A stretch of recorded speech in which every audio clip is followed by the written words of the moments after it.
خبر شروع شد؟ شروع شد بعد از مدت‌ها. چه خبرمونه؟ چه خبرتونه؟ آره اوضاع خیلی خیته. خیلی بالا پایین داره ولی پایینش بیشتره. آره واقعا. واسه کجا بودیم چیزی که گفتی؟ بالا پایینه؟ آره. یه فیلم فکر کنم توی فیلمی هم از این فیلم فارسی ها هم قدیمی. آره. ایرج قادری اون. آره. حتی توهین نباشه به کسی. اسم بیق بیق. خوبی چه خبر بود؟ سلام به همتون. به قسمت 6 به اپیزود 6 ولی ویدیو هفتم ویدیو هفتم صفر داشت. خوش اومدید. من هنوز برهانم. منم همچنان میدادم. Welcome. Let's start. Press play on tape.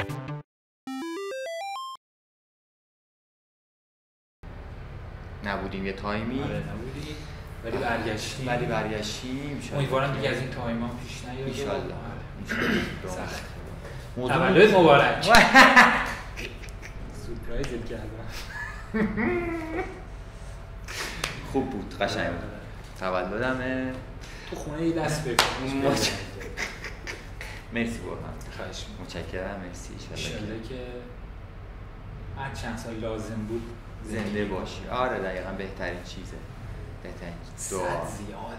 خیلی دیگه بلا استفاده ای. آره. یه سنی به بعد دیگه یک کافی بود. آره دیگه بلا استفاده ای. ان شاءالله که برای خب تو این چند سال خب وقتی پروژه میگرفتی خب دوست داشتی مثلا به کارفرمای چی بگی؟ مثلا دست سم بردار عزیز هم داشتی دیگه. آره دیگه پول بده اول بهم. پولو بده. آره پولو بده. بعدم از پول راحت باشی. آره پولو بده حالا اینکه ما کیک اولا میگفتی نه پول برام مهم نیست پروژه بگیری. اولا ولی الان سخت شد. نه الان که اصلا من با الان باید خیلی سفت و سخت‌تر. الان من با آشنا هم کار میکنم دیگه مگه اینکه آشنا خیلی دیگه آشنا باشه که مثلا من بدونم که آدم حالا خوشقولیه و داستان اینا تو بخش مالیش فقط دارم میگم پیش پرداخت نگیرم ولی چیز غریب ببخشید یعنی مشتری غریبه باشه اصولا مشتری غریبه باشه اصلا اگه مثلا اگه قرارداد چه قضیه منظورم که اولین چیز دیگه. آره کارفرمای تازه. آره چون تجربهشو داشتم و اینکه مثلا بگی که چند سال میگذره این اتفاق نمیفته چون مثلا بعضی از اتفاقا اینطوری میفته که به عنوان مثال مثلا شما به من یکی رو معرفی میکنی و تو میگی که اوکی آقا ایشون کسی که قراره واسش کار کنی مطمئنه و اینا فاینالو بده با تصفیه میکنه رفت که رفت حتی آشنا بینه به واسطه مثلا تو یکی رو به من معرفی میکنی ولی نه مثلا من شما رو فکر کنم اصلا نمیشناسم یه من یه سفارشی میدی اولی که میگم که قرارداد بنویسیم اگه مثلا بگی حالا قرارداد سخته و این داستان و اینا حالا پروسه خودشو داره دیگه اگه بگی نه اینا اوکی پس 70% رو میگیرم توی پروژه ها. یکی از کارهایی که میکنم اگه معرفی بکنم حتما از بازخورد چیز مالی میدم میگم مثلا یارو خوش حسابه یا مثلا نه بد حسابه یا مثلا اگه باش کار نکرده باشم میگم یا من با این کارو کار نکردم چیز مالی اصلا ایده‌ای ندارم. آفرین. آره این کارو ترجیحاً سفت و سخت باشه. خیلی چیز خوبیه که مثلا من دارم به تو یکی معرفی میکنم یا آقا برهان این آدم بد حسابیه حواست جمع باشه بدون پول اصلا شروع نکن به کار بهش تحویل نده فاینالشو تا با تصفیه نکرده این کار خب خیلی نمیکنن مثلا فکر کنم من یه آشنایی دارم آدما به حال عوض میشن دیگه من یه آشنایی دارم به تو معرفی میکنم آدم خوش حسابی هم بوده با من سر کار یهو مثلا حالی به حالی میشه مثلا به تو پول فاینال تو نمیده بعد تو هم پروژه رو به واسطه من تحویل دادی خب بعد تو این پروژه من تو نمیدونی یقه کیو بگیری یقه منو بگیری یقه اونو بگیری اصولا باید بیا یقه منو بگیری چون تو به واسطه من مثلا چیز کردی و اینا ولی یه جوریه دیگه. آره دیگه من کارو بهت دادم. آره دیگه خودت میدونی خیلی پروسه‌های دیگه دارن که مثلا دخالت نکن تو کار آقا ببین درسته که تو باید دخالت یکم چیزه یکم چی میگن خیلی نمیشه دخالت یه مرزی داره، از یه چیزی که رد میشه دخالت. آره ولی اینکه فیدبک بگیری، این چیز مهمه. آره مثلا کارفرمایی که فیدبک بهت میده لذت بخش نداره. گاهن فیدبک منظور چیه؟ فیدبک حرفه‌ای. یعنی مثلا بگه دمت گرم چه کار باحالیه. این منظورته یا نه؟ تو پروسه من مثلا بیشتر ترجیح میدم که تو پروسه کار کردم مثلا فیدبک بگن، پاسکاری منطقی داشته باشن. مثلا میکرو منیجمنت یا اینکه دیگه اینو اینجوری کن اونجوری کن. نه فهمیدم. یعنی مثلا از لحاظ تکنیکی یا حالا این چیزا دخالت بکنه نه خوشم نمیاد. آره ولی نمیدونم دیدی مثلا تو کارتو میبری پیش آدم حرفه‌ای، خب نشون میدی یه سری نظر بهت میده دیگه، میگه مثلا اگه اینجاشو اینجوری کنی بهتر میشه. آره. منظورم از اون جنسه.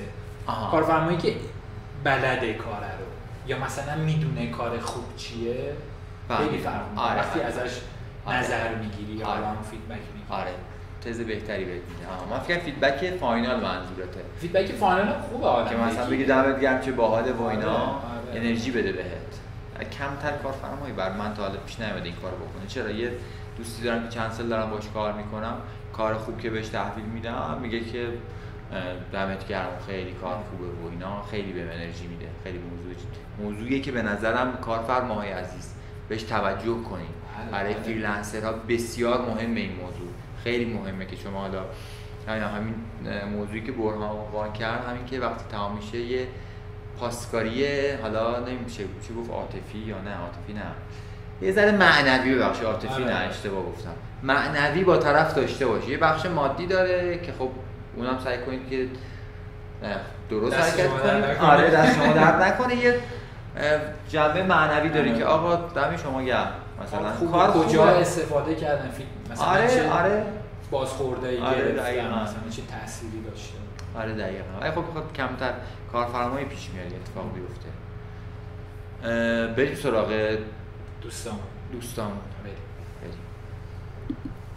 همونجوری که در جریان این تو ویدیوهای قبلی دیدید، بله این قسمت از 2 تا از رفیقامون که کاربلدن و حرفه‌این خواهش کردیم که توقعاتشون رو از مثلا کارفرماها بگن. بله. اول از آیدا شروع کنم. خوبه؟ سلام، من آیدام، 32 سالمه، حدود 7-8 ساله که فقط توی حوزه مارکتینگ دارم فعالیت میکنم، حالا با شرکت‌های مختلف، و حدود 4 ساله که وارد فیلد گرافیک و دیزاین شدم. توی این 4 سالم هم کارهای فول تایم داشتم، هم فریلنسری کار کردم. حالا اگر بخوام از چالش‌های فریلنسر بودن صحبت بکنم، اینطوریه که هم مثبت داره هم منفی، و خب این چیزیه که هر کاری توش وجود داره دیگه. یه سری پوینت های مثبت داره، یه سری هم اتفاقات منفی ممکنه توش بیفته. اول از یه سری چیزای مثبت شروع میکنم که من همیشه باهاش راحت بودم و خیلی دوستش داشتم. اینه که وقتی که آدم فریلنسر هستش، خودش در واقع مدیر خودش اجرا کننده کاره، خودش تصمیم گیرنده است، خودش ددلاین رو تعریف میکنه و همه این اتفاقات با مشتری به صورت رو در رو در واقع انجام میشه. منظورم از رو در رو اینه که خودتی و مشتری، و تو به عنوان مثال با منشی کار نداری، با مدیر پروژه کار نداری. البته ممکنه با مدیر پروژه هم کار داشته باشه، ولی به صورت کلی دارم میگم. معمولا اتفاقی که توی فریلنسر پروژه خوبی گرفتی که با منشی کار نداشتی، چون من تجربه داشتم واقعا که منشی هم حتی نظر بده. آره فکر کنم زدم از اول. نه سلام، من آیدام، 32 سالمه، حدود 7-8 ساله که فقط توی حوزه مارکتینگ دارم فعالیت میکنم، حالا با شرکت‌های مختلف، و حدود 4 ساله که سلام، من آیدام، 32 سالمه، حدود 7-8 تو با یک نفر سر کار و اون یک نفر هست که با تو رابطه‌اش. خیلی خوب. سلام، من آیدام، حرفه‌ای برگزار بشه برای پروژه یا فریلنسی انجام دادم و به شدت راضی. همه چی صرفه‌جویی داره میکنه. منشی کار نداری، با مدیر پروژه کار نداری. البته ممکنه با مدیر پروژه هم کار داشته باشه، ولی به صورت کلی دارم میگم. معمولا اتفاقی که توی فریلنسری میفته اینه که تو با یک نفر سر و کار داری و اون یک نفر هستش که با تو رابطش تقریبا نزدیکه. یه نظر دیگه هم که روی کار فریلنسری دارم به صورت کلی اینه که کلاینتو در واقع کارفرما و اون طراح حالا یا اون کسی که داره به صورت فریلنس کار میکنه، چون خیلی از کارا داریم که الان داره به این صورت کار میشه و به نظر من خیلی هم اوکیه و خوبه، چون هم توی زمان، توی مخارج، توی هزینه ها همه چی صرفه جویی داره میکنه کار فریلنسری. این روزهایی که حداقل ما اینترنت داریم و میتونیم با هم این شکلی کار بکنیم. یکی از چیزایی که میتونه کمک بکنه اینه که هر دو طرف واقعا با همدیگه صادقانه رفتار بکنن. از شروع پروژه، تعیین ددلاین و آخر پروژه که دیگه همون در واقع محاسبه و حساب کتاب و این داستان ها هستش، اگر صادقانه دو طرف با هم کار بکنن. من خیلی تجربه اینم داشتم که انقدر راضی بودم از کاری که واسه اون آدم کردم. میگم چندین بار میتونم یاد بیارم که کارهای پروژه‌ای یا فریلنسی انجام دادم و به شدت راضی بودم. به هم حتی میتونم بگم خیلی خوش گذشته، چون میتونم کلی از اون در واقع کارفرمام چیزی یاد بگیرم و میتونم کلی چیزام به اون بدم، برسونم و حالا اگر بخواد بهش یاد بدم. اگر این اگر کارهای پروژه‌ای به صورت صادقانه، رو راست، درست و حرفه‌ای برگزار بشه، واقعا به نظرم میتونه خیلی نقطه مثبتی توی پیشرفت خیلی از پروژه ها کلاً باشه و همه چیز روی ددلاینش پیش بره، همه چیز اوکی باشه، اون چیزی هم که میخواد در نهایت اون کارفرما بتونه تحویل بگیره. و اینطوریه که تو به صورت تنگاتنگ در واقع با اون آدم کار میکنی. اگر ایده‌ای بخواد بره برگرده، تو یه ایده جدیدی سوارش کنی، اون بخواد یکی از نظرهای تو رو رد بکنه یا هر چیز دیگه ای، این اتفاق خیلی راحت تر انجام میشه، پروسش راحت تره، خیلی دردسرش از این جهت کمتره. ولی اگر بخوام بگم از چالشایی که من همیشه داشتم، در واقع میتونم بگم شاید خیلی خیلی تعداد محدودی بوده که من این چالش رو توی فریلنسری نداشته باشم و اونم موقع در واقع تحویل پروژه هستش. اینه که تو پروژه رو تحویل میدی و 100% روش دوباره یه ادیتی میاد و نمیدونم، شاید هم به خاطر این بوده که من همیشه خیلی آنست و رو راست همیشه باهاشون کار کردم، با کلاینت ها، و جای چندین بار ادیت کردن و همیشه میذارم واسه هر کسی.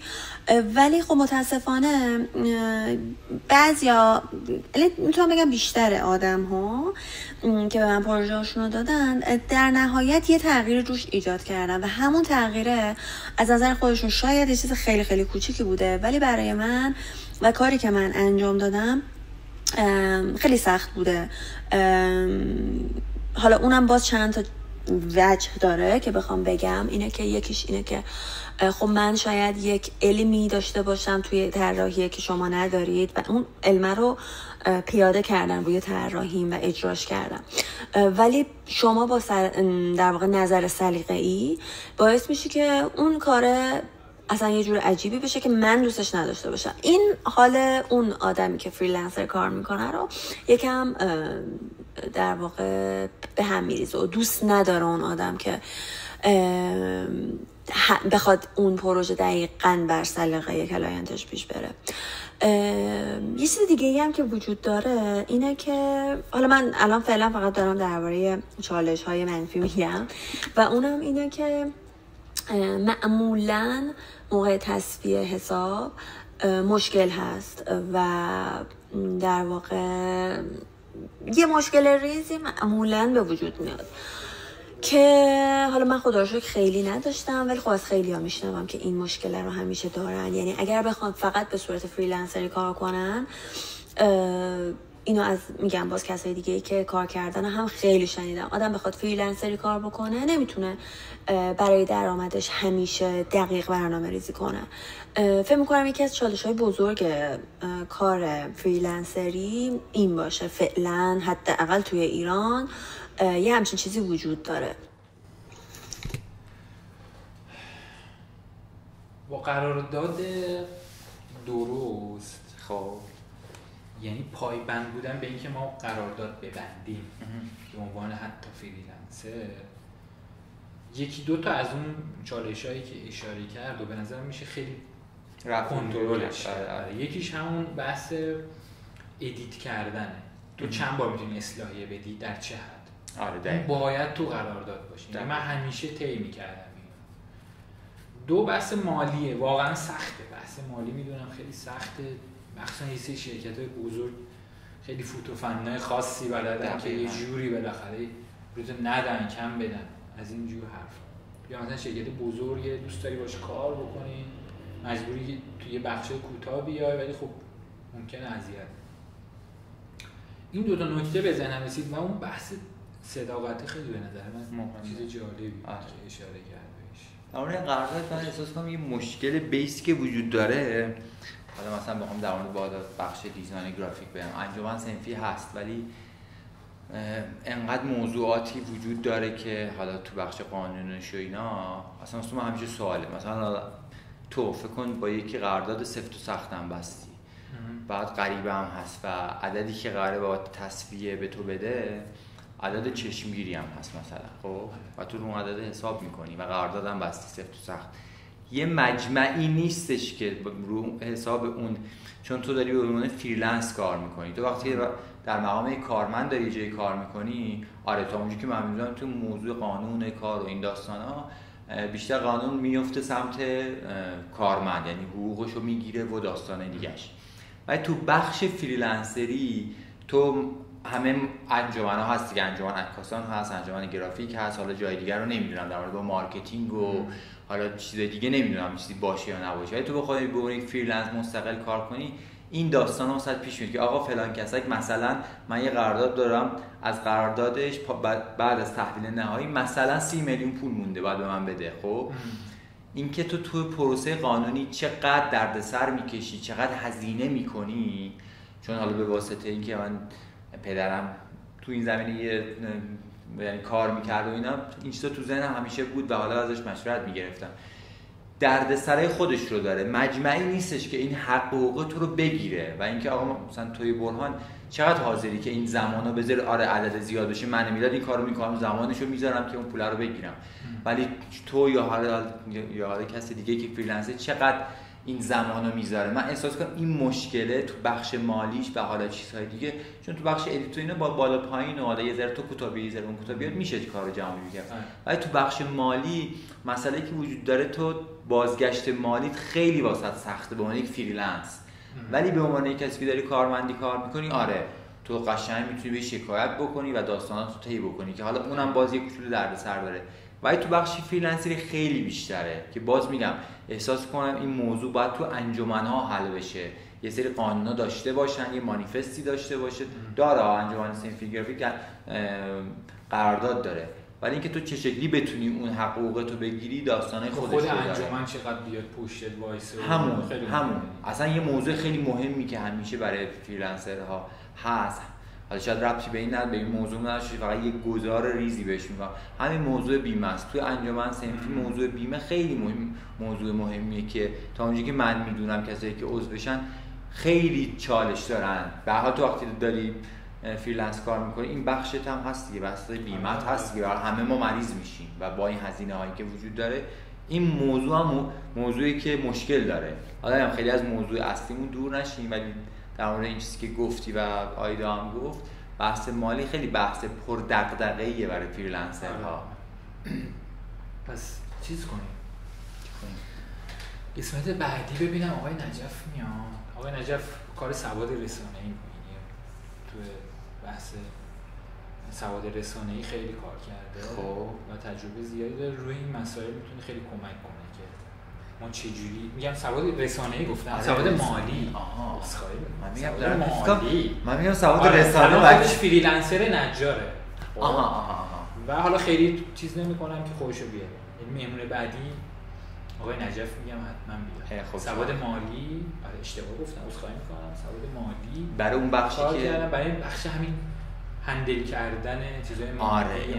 نمیدونم توی قرارداد و چیزای حقوقی چقدر تسلط دارن، ولی توی بحث چون الان یه چیزی میگم تحت عنوان سواد مالی داریم، اینکه آیدام اشاره کرد آخرش که من خیلی کنترل ندارم روی مباحث مالی. آقای نجف میتونه کمک کنه که چجوری این کنترل رو داشته باشه. خب چقدر خوب. آره حتما. آقای نجف منتظرتون هستیم. بریم چیز سراغ امان. سلام برهان. این صدای یه فریلنسر واقعیه، یعنی کسی که 12 شب وایس میده و احتمالاً تا 11 و 45 دقیقه سر کار بوده، یه همچین صدایی. آره قشنگ خسته‌ست بنده خدا، ولی بازم دمش گرم. بخیر باشه. من اماد آراد هستم، فارغ التحصیل سینما، فیلمساز و عکاس. به شکل فریلنس کار تبلیغات انجام میدم.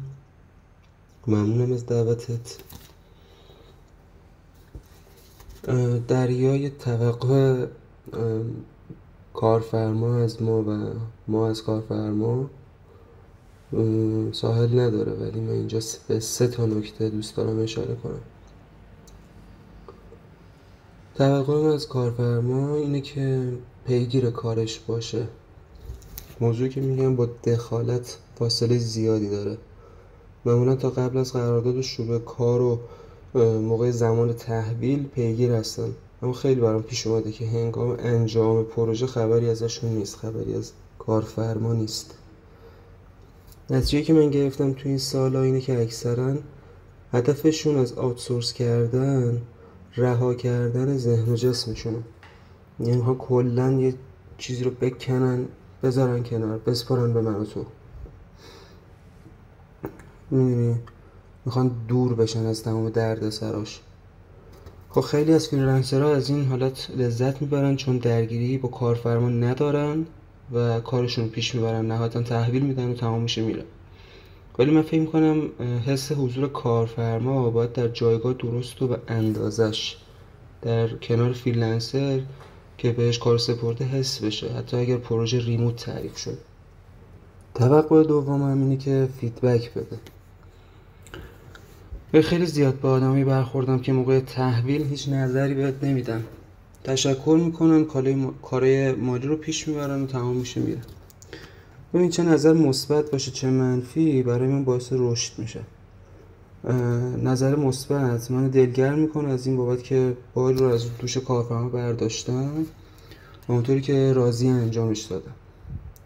اونجا حس میکنم اون نونه حلاله دیگه. نظر منفی هم باز منو ارتقا میده، چون اول تلاش میکنم تا حد امکان و توانم برای بهتر شدن پروژه تلاش کنم، اون نظرات منفی رو اصلاح کنم. ضمن اینکه به تجربه‌ام اضافه میشه، میفهمم چه چیز منفی وجود داشته که به چشم من نیومده. این مسیر شبیه فیدبک گرفتن از مخاطب سینماست. تو به عنوان فیلمساز از یه جایی به بعد مخاطبت کارفرمات. در واقع وقتی نظر میگیری تجربه ساخت فیلمت کامل میشه. خیلی مهمه که ما بتونیم از منظر مخاطب یا کارفرما فرق نمیکنه به قضیه نگاه کنیم، جهان رو با چشمای اون ببینیم. این فیدبک دادن اینجوری به من کمک میکنه. برای من فیدبک تو هر مرحله میتونه این مسئله رو در محقق کنه. اینکه چشام جای چشای اون قرار بگیره. حالا میخواد مخاطب فیلمم باشه، میخواد کارفرمای یه پروژه باشه.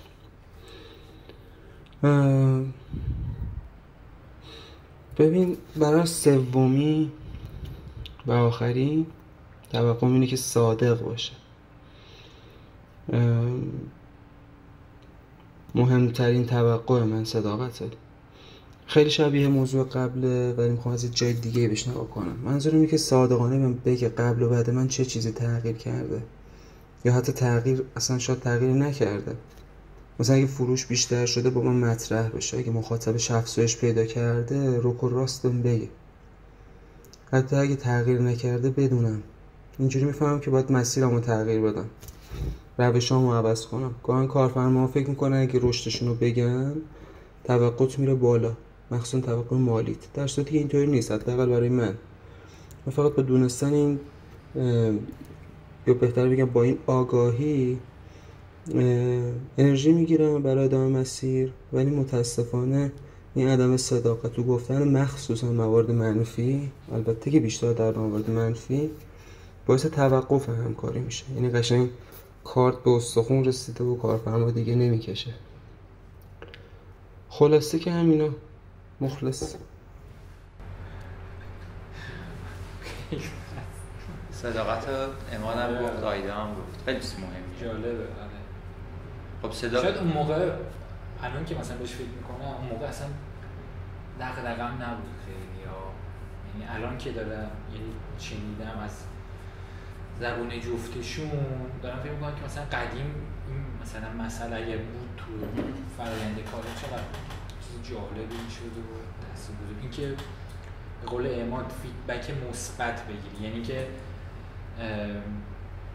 چقدر به قول خودش توی رشدشون کمک کرده. آره. میتونه خیلی برای تو یه چیزایی مشخص بکنه. آره دیگه، به خود برای روند کاری خودمون کارفرما هم کمک میکنه. اینا رو اگه متوجه بشن خیلی خوبه، چون که وقتی تو به من میگی، به من کارفرما میگی که مثلا این کارت فیدبک های خوب داشته، خب میدونم که اوکی مثلا توی کاتگوری تو مثلا من یه مشتری شبیه به تو دارم، تو اونم پس مثلا اعمال بکنم جواب بگیره و اینکه حالا توی تو هم جواب داده من اینو یه ذره گسترشش بدم، پروبال بهش بدم که تو باز بیشتر چیز بگیری، فیدبک بگیری. ولی خب اینو نمیگن دیگه، این صداقت رو ندارن. یه چیز خیلی جالب بر من هست، حالا بازم میگم فقط میخوام عنوان بکنم ولی شاید ربطی به موضوع کارفرمایی نداره، شاید هم داشته باشه. بر خود من پیش اومده و حالا بر اطرافیانم هم پیش اومده، خیلی دیدم و اینا، تغییر مسیر فریلنسرها توی بخش، حالا من میگم توی بخش آرت، از شاخه ها به شاخه های مختلف. یعنی مثلا طرف فیلمساز بوده، حالا این خیلی بی ربط نیست، این کلا بی ربط نی به هم، ولی مثلا یارو فیلمساز داره مثلا کار عکاسی میکنه، خب شاید به خاطر اینکه بازار کارش مثلا نیست، شاید مثلا به خاطر اینکه ایده هایی که داره رو نمیتونه تهیه کننده پیدا کنه که بسازه، یا مثلا طراح میره سمت عکاسی، یا عکاس کم پیش مثلا عکاس بره سمت گرافیک، مثلا طراح گرافیکی میره سمت مثلا فیلمسازی و عکاسی و اینا. خب این خیلی موضوع جالبی و همیشه هم بهش فکر می‌کنم که چرا این اتفاق میفته. نمیدونم، شاید ربطی نداشته باشه، شاید هم ربطی داشته باشه این موضوع که مثلا چرا این اتفاق میفته. چون هم آیدا گفت من اول مارکتینگ بودم، بعدم کار دیزاین میکنم و حالا امادم گفتش که من در واقع الان تو همون بخش فیلم بردار درجه یکیه واقعا، یعنی فیلم برداری میکنه. فیلم برداری هم میکن، یعنی من کاری که باهاش میکردم در بیشتر حوزه فیلم برداری قدیم در سال پیش. فیلم برداری به شدت با استعداد و درجه یکیه، ولی خب همونجوری رو سینما خونده. فکر میکنم یکی دو تا کار فیلم کوتاه دارن که خیلی جایزه معتبری هم برده، گرجستان یادم رفته. میگم علاقه اصلیش فکر میکنم که حالا از جانب خودم برداشت کردم، علاقه اصلیش سینماه، ولی خب به تبلیغاتم مدتیه که علاقه‌مند شدم. کار خیلی خوبی هم. آقا میگم به نظرم چون انقدر موضوع این بحث یکی از شیرینی‌ها و خوشگلی‌های فریلنسری همینه دیگه. آره دقیقاً. حالا به قول خود ممکن خیلی فیلد چی میگن؟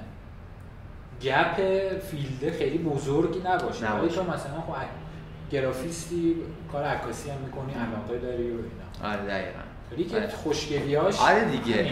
چون انقدر همش جذابه که تو میگی بذار یه کوچولو هم از این تست بکنم.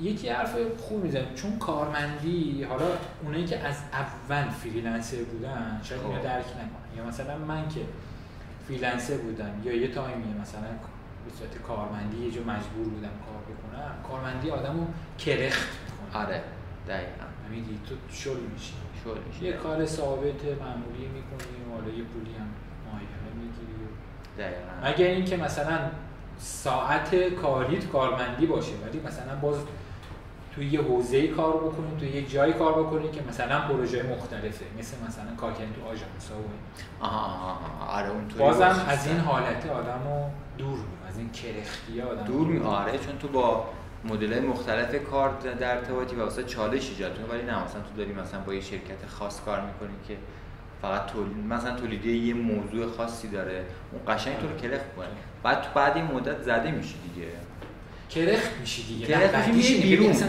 زده هم نمیشی آره. یه تایمی میرسه کرخ اصلا برات مهم نیست آره دقیقاً صبح پاشم برم آخر وقت پولمو بگیرم ساعت 4 نیم نگاه می‌کنی که کرخ شدن است آره که خیلی هم بده نیست کار کردن دیگه برات مهم نیست آره. که چه کاری بکنی تو اون بخش هم به نظر من حالا چون به هر حال تو وقتی کارمندم هستی اون مدیرت میشه کارفرمات دیگه تو حالا به صورت مستقیم و دایرکت چیز نداری اسمش چیه با مشتری ارتباط نداری ممکنه طرفو ببینی ولی خب این موضوعی که به نظرم خیلی موضوع مهمیه ها این موضوعی که مدیر تو که حالا کارفرمای تو هم من اسمشو میذارم هست چجوری با تو برخورد بکنه که اون فرهنگ سازمانی آره که هم تو رو به عنوان یک نیرو بتونه نگه داره که حالا این بحث حالا نیروی انسانی چو ایناشه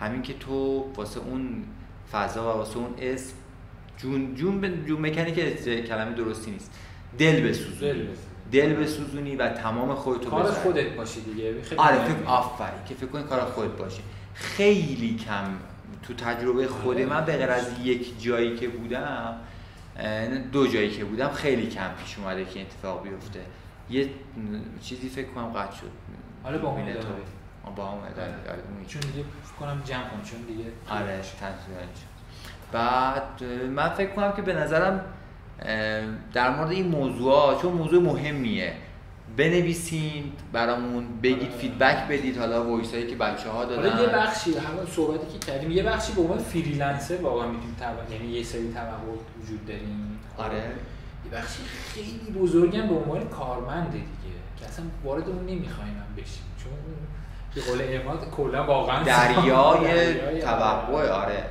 چون اما تو اون بخش که دغدغه‌ها هست به هر حال مسلماً ولی تو همین حوزه یعنی کسی که به عنوان فریلنس چه اونایی که تازه کارن خب به نظر من یعنی من حتی اگه به عنوان تازه کار یعنی به عنوان آدمی تازه به عنوان فریلنسر دارم کار میکنم خیلی مهمه که با کارفرما ارتباط خوبی داشته باشم و میدونی دغدغه‌امو بهش بگم فیدبک بگیرم ببینم که آیا این توقع زیادیه مثلا چند تا پروژه دارم این درگیریو دارم بهشون میگم یا مثلا با بقیه مشورت بکنم آیا این توقع زیادیه دارم خب یعنی یه چیزی تو خودم باید حل بکنم درست بکنم یا نه واقعا این چیزی عرفیه یه عرفیه آره. مثلا تلاش بکنیم همگی که درست بکنیم آره ولی خب همیشه یه سوالی واسه من هست این که یعنی سوالی که فکر کنم یه رونده حالا هم توی خودم هم حالا تو تجربیات اطرافیانی که بودن خیلی کم دیدم که کسی که چون خیلی بی تجربه‌ای تو وقتی از دانشگاه میای بیرون تو هر رشته خیلی خامی که بخوای یهو وارد فریلنسری بشی و احساس میکنم که من فکر میکنم به زعم خودم روند نمیخوام چیز بدم و ادوایز بدم که فقط اینه ها من احساس میکنم که مثلا مسیرم مسیر درستی بود که شروع کردم اول از یک کارمندی وارد فضا شدم فهمیدم اصلا کلاینت چیه کار چیه چون تو دانشگاه این چیزا رو دارم تو همه قسمت ها ما اینو گفتیم به این چیزا رو یاد نمیدن خب به یاد نمیدن که فضای بازار خیلی فضای بیرحمیه خب به خاطر همین در این حد بیرحمه که من دیگه از دوستای من که تو اصفهان کار میکرد اومده بود تهران و فضای اونجا انقدر بده که به جایی که من دفتر داشتم روبروی من دفتر ساختمان روبروی من یه دفتر طراحی دیگه بود میگفت در این حد بیرحم که مشتری من غر میزد و واقعا این اتفاق بر خود من بر میزد آره بر نه یعنی مشتری غر میزد این مشتری تو رو میدزدی این اتفاق برای من یه جور دیگه هم افتاده ها، یعنی تجربهش کردم، ولی خب مثلا یه تایمی اتفاق افتاد که من دیگه گفتم همینه، بازار کار همینه. تو وقت یه چیزی، این چیزی که میخوام بگم به نظرم خیلی تلخه ولی هست، تو فضای حرفه‌ای تو هر فیلدی اون جایی که پول زیادی رد و بدل میشه اخلاقیات خیلی میاد پایین. من اینو یه باری یک دوستی که تو ارمنستان عکاس فشن بود و جز عکاسای بسیار درجه یک فشن بود، اون میگفت تو جایی که تو داری پول خیلی زیادی رد و بدل میشه تو اون بیزینس، مطمئن باش زیراب زدن هست، مطمئن باش مشتری غر زدن هست، رقابت زیاده و اخلاقیات نیست و اخلاق خیلی تلخه، ولی من احساس کنم این هست و اینو من تکمیل کنم و بعد فکر کنم بعد تو حرف آخر رو بزن. این که من احساس کنم که مسیری که تو بری وارد یک فضایی بشی، کارمندی رو تجربه بکنی، بدونی چه جوریه، دو سه بار با مدیرت بری جلسه برخوردار رو ببینی، راحت تر میتونی توی فریلنسری بری جلو. و خودم و تمام کسایی که دور و بر من بودن که الان دارن فریلنسری کار میکنن، تجربه اولشون بودی که از دانشگاه که اومدن بیرون رفتن توی شرکتی کار کردن، کار رو یاد گرفتن، بعد دیگه الان فریلنسرن، تمام دیگه حرف نمیزنن. تولد مبارک. متشکرم. با همین خبر خوش برنامه رو به اتمام میرسونیم. حرف دیگه نداری؟ نه دیگه، تولد مبارک. دست درد کنه. متشکرم. مرسی، مراقب خودتون باشید، فیدبک بدید بهمون. آره. خداحافظ.